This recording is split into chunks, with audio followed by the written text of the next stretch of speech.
नमस्कार दोस्तों, awareness study centre में आप सभी लोगों का स्वागत है। आज आर्मी जीडी के लिए जो है ज्योग्राफी की क्लास 4th है, जिसमें हम जानेंगे बाहरी ग्रहों के बारे में। चलिए शुरू करते हैं। जैसा कि हमने पिछली क्लास में पढ़ा है, बाहरी ग्रह की सौरमंडल में जो है ग्रहों को दो भागों में बांटा गया है, आंतरिक ग्रह और बाहरी ग्रह। ठीक है, आंतरिक ग्रह को पार्थिव ग्रह कहा जाता है, बाहरी ग्रह को बृहस्पति ग्रह कहा जाता है, या कभी कभी जो गैसीय ग्रह भी कहते हैं। बाहरी ग्रह या गैसीय ग्रह या बृहस्पति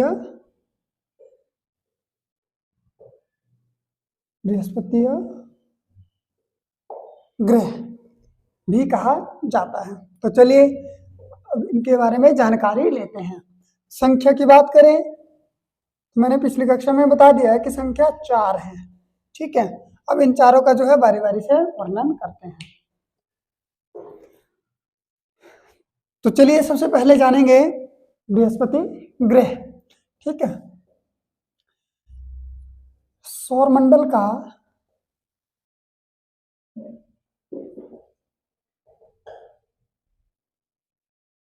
सबसे बड़ा ग्रह है। किसके आधार पर? आकार के आधार पर।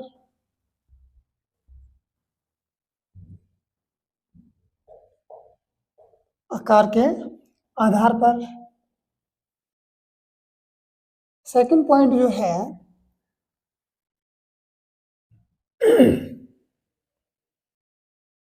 यह ग्रह जो है सबसे तेज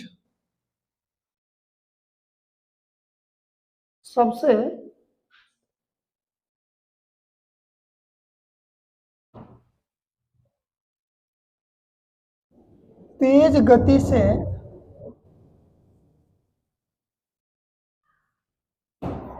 अपने चारों ओर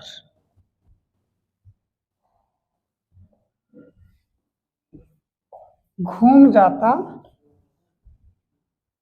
है। सबसे तेज जो है अपने चारों ओर घूम जाता है, ये पॉइंट नंबर 2 है। यदि समय की बात करें तो कितना समय लेता है,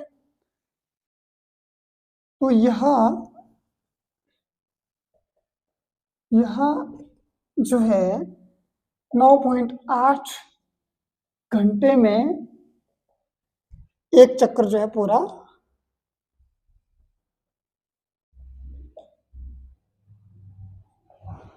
करता है।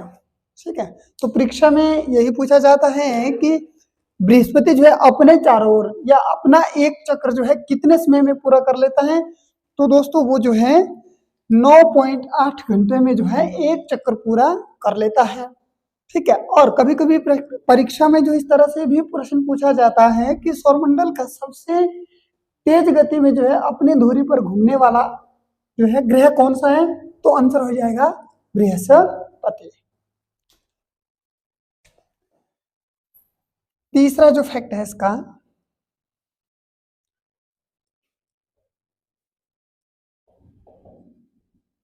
सूर्य के चारों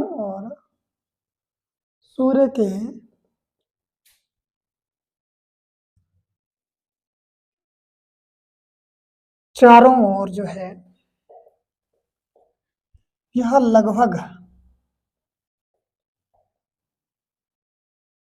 12 वर्षों का समय लेता है। ठीक है, कहने का मतलब ये है कि जो बृहस्पति ग्रह है वो सूर्य के चारों ओर जो है 12 वर्षों में एक चक्कर लगा लेता है। ठीक है, अब चौथा जो फैक्ट है, इस ग्रह में विशाल जो है लाल धब्बे पाए जाते हैं। विशाल लाल धब्बे पाए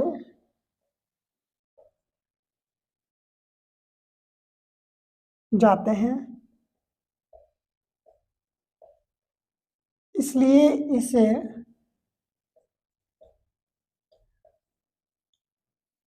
लाल धब्बे वाला ग्रह भी कहते हैं। ठीक है, ग्रह भी कहते हैं।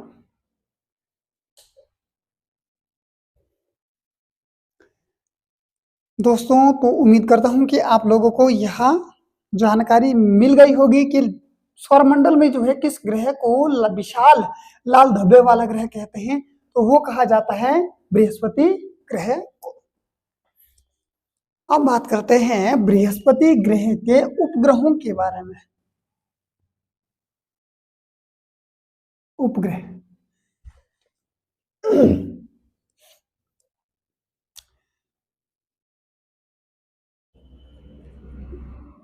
पूरब में जो है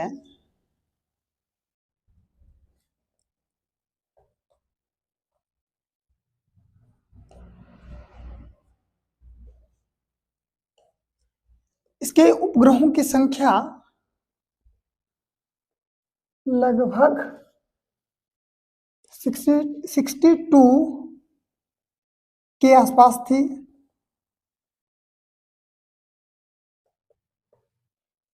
जो वर्तमान में 79 के आसपास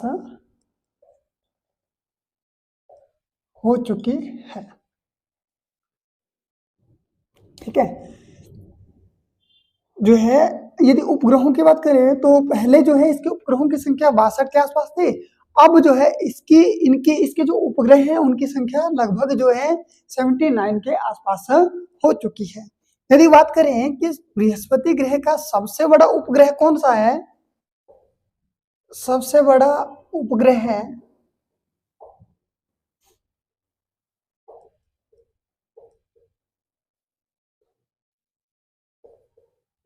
गैनीमेड है। ये ना केवल जो है बृहस्पति ग्रह का सबसे बड़ा उपग्रह है, अपितु ये जो है पूरे के पूरे सौरमंडल का सबसे बड़ा, पूरे सौरमंडल का सबसे बड़ा उपग्रह है। ठीक है दोस्तों, बहुत ही ज्यादा महत्वपूर्ण क्वेश्चन है परीक्षा के पॉइंट ऑफ व्यू से। याद रखना इसको कि सौरमंडल का सबसे बड़ा उपग्रह कौन सा है, तो गैनीमेड। यदि आप लोगों से पूछा जाए कि सौरमंडल का सबसे बड़ा ग्रह कौन सा है, तो बृहस्पति।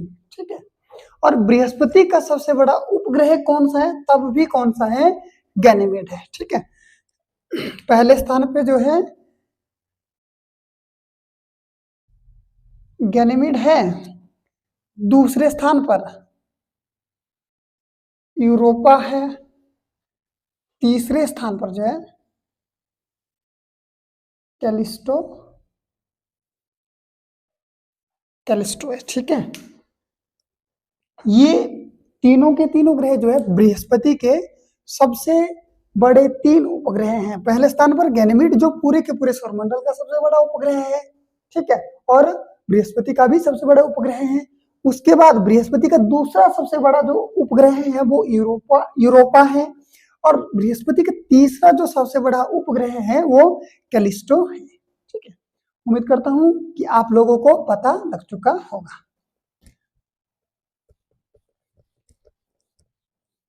यदि अब बात करें कि तो बृहस्पति में विशाल लाल धब्बे हैं, तो वो किस अंतरिक्ष अभियान के द्वारा पता किया गया?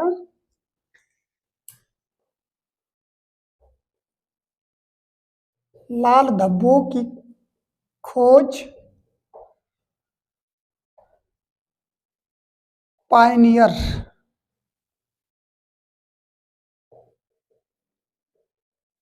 अंतरिक्ष अभियान के द्वारा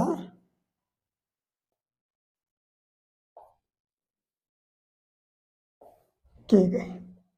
ठीक है दोस्तों, बहुत ही ज्यादा महत्वपूर्ण प्रश्न यहाँ से बन जाता है। ठीक है, कि जो बृहस्पति में पाए जाने वाले विशाल जो लाल धब्बे हैं उनकी खोज जो है किस अंतरिक्ष अभियान के द्वारा की गई, तो वो की गई पायनियर अंतरिक्ष अभियान के द्वारा।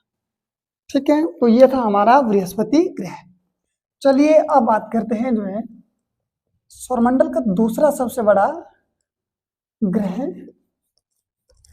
शनि के बारे में। तो चलिए अब बात करते हैं सौरमंडल के जो है दूसरे सबसे बड़े ग्रह की शनि ग्रह के बारे में। ठीक है, तो जैसा कि आप लोगों को पता है, आकार के आधार पर जो है शनि ग्रह सौरमंडल का दूसरा सबसे बड़ा ग्रह है।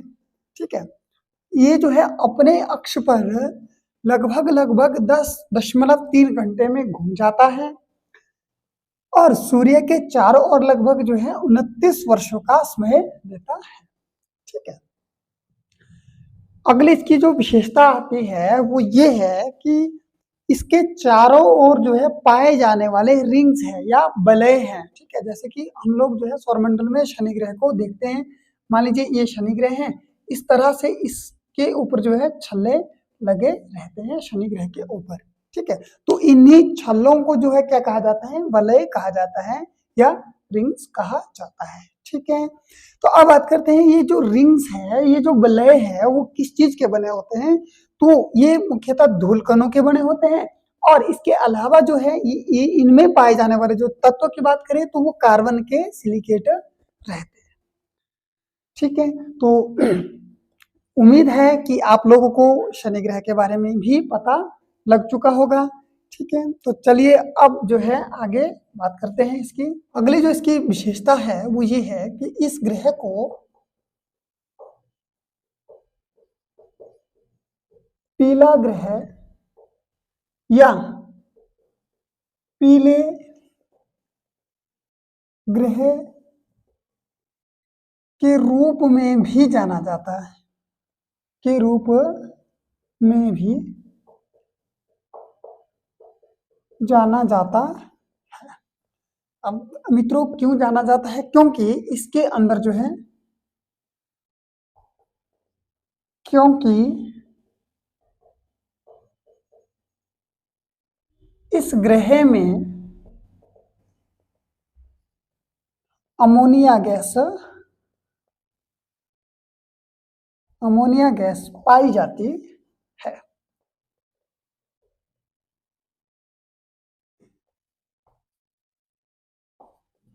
जिसके कारण जो है इसे पीला ग्रह या पीले ग्रह के नाम से जाना जाता है। इस ग्रह का घनत्व सबसे कम है, सबसे कम है। यदि पानी से तुलना किया जाए तो पानी के घनत्व का या पानी के घनत्व से लगभग 30 गुना कम है। तो दोस्तों इसका घनत्व जो है कम होने की वजह से इस ग्रह को सौरमंडल का सबसे हल्का अर्थात भार के अनुसार जो है यह सौरमंडल का सबसे हल्का ग्रह हो जाता है। ठीक है, तो बहुत ही ज्यादा महत्वपूर्ण है, आप लोगों ने जो इसको याद रखना है। यदि रोमवासियों की बात करें, रोमवासी इस ग्रह को कृषि के देव के नाम से भी जानते, कृषि के देव के नाम से भी जाना जाता है। तो परीक्षा में यहां से भी क्वेश्चन आता है कि किस ग्रह को जो है कृषि के देवता के रूप में माना जाता है, तो माना जाता है शनि ग्रह को।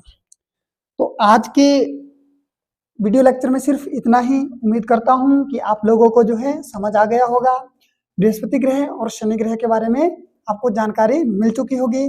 कल जो है नई वीडियो के साथ, नई टॉपिक के साथ दोबारा से मिलेंगे, तब तक के लिए नमस्कार।